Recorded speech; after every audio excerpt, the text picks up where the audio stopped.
Hi everybody, and welcome to our brand new show.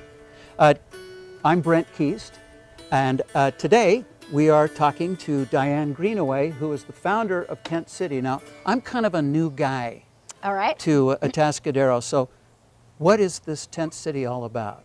All right. Well, Brent, thank you for asking, and it's really nice to be here with our audience today. And Tent City is the term that we use to describe a portion of our annual Colony Days celebration. Every year in October, the third Saturday of October, Atascadero has a celebration where we strut our stuff. And 30 some years ago, we started with a parade, and we have an annual parade, and we have downtown entertainment and things like that, and we've added a band competition in the afternoon, later after the parade. But about 10 years ago, 11 now, this will be our 11th year, a small committee, a subcommittee of a subcommittee, the entertainment committee, composed of Tom O'Malley, myself, and a couple of other people, came up with the idea of doing a recreation of Atascadero's first 2-3 years when everybody lived in tents. So you mean the first people that came to Atascadero lived in tents? In the new community of Atascadero. So this area of Atascadero was once a cattle ranch owned by a man named, whose last name was Henry. It was the Henry Ranch, and I believe in 1912, the U.S. Army was doing maneuvers here. They were doing training here. And a man named E.G. Lewis and his wife Mabel bought the Atascadero Rancho right out from under the Army. And I believe they signed the document in 1913. So last year we celebrated our 100 years and prepared it for the first people to come and take a look. Now, E.G. Lewis was a publisher, he was a promoter, and he published for women, and he published all over the world. He advertised for people to come on out, check out this new community, this new wonderful community where people would live with the benefit of the country, but the amenities and the culture of the city. And that was kind of the theme, really, of Atascadero. And if you walk around the administration building today, you can see mottos and phrases that were really part of the mindset of this community. So basically you're doing sort of like a recreation of this? The shortcut way to explain it is it's sort of like a Renaissance fair. Ah. But it's 1916 Atascadero. Now, if you were going to come to this, what would you expect seeing? Well, what you would expect to, when you walk through the gates, you're going to hear kind of music from that era. You're going to see people dressed in clothing appropriate to the period. Sort of like the way you are now? Sort of like the way I am now, that's right. A little flavor of that there. You'll hear, even from children, you'll hear, yes ma'am, no ma'am, yes sir, no sir. And you'll hear people share their stories of why they came to Atascadero, what they're checking out, where they might be living. You would see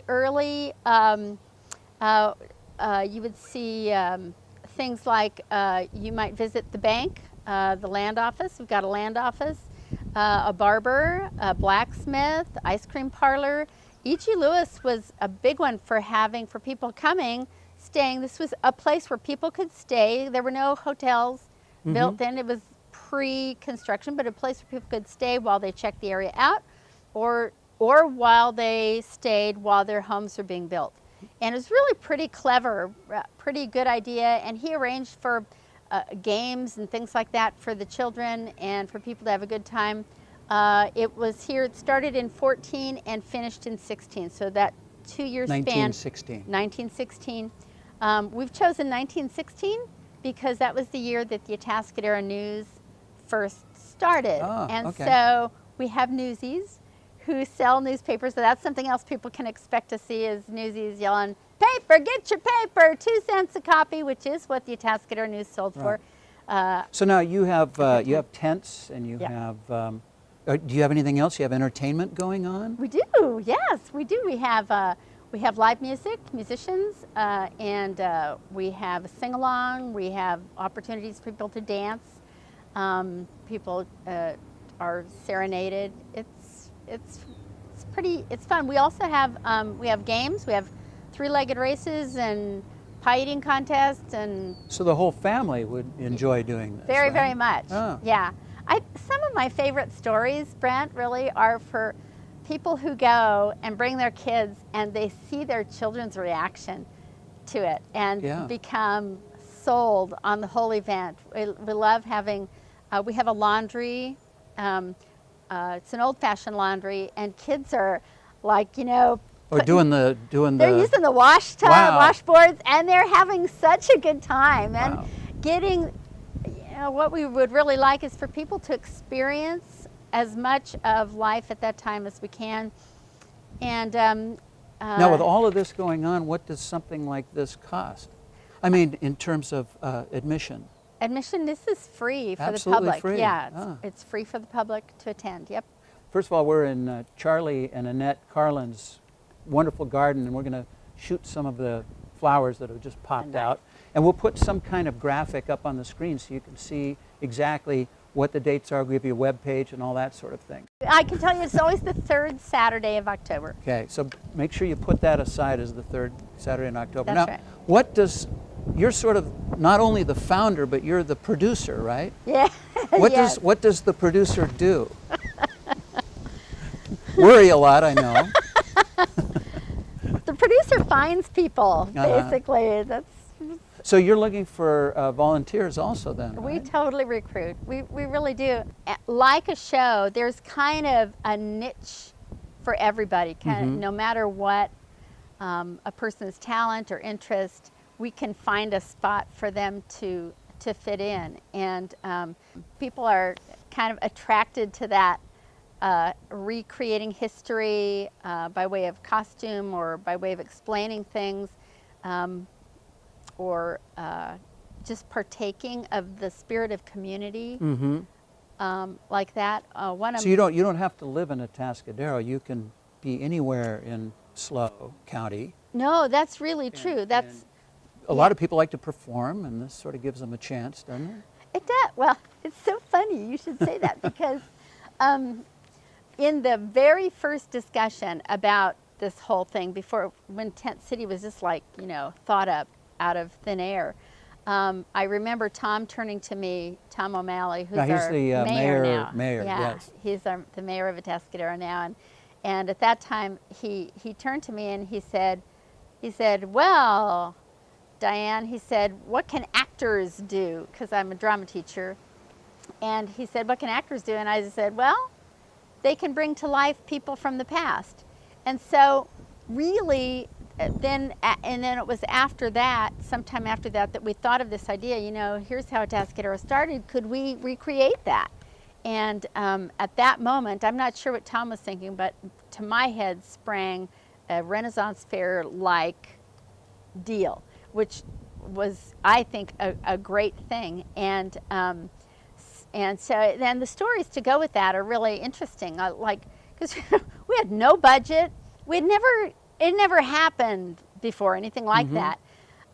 So I had my friend Suzanne Culver taught at Atascadero High School. She was a drama teacher there, and I talked to her, and she immediately got the idea. And she said, "Listen, I'll give you my drama students from the high school. I'll give you my advanced drama students at the Fine Arts Academy. You'll have a cast of 90. How would that do?" I'll go. 90. 90.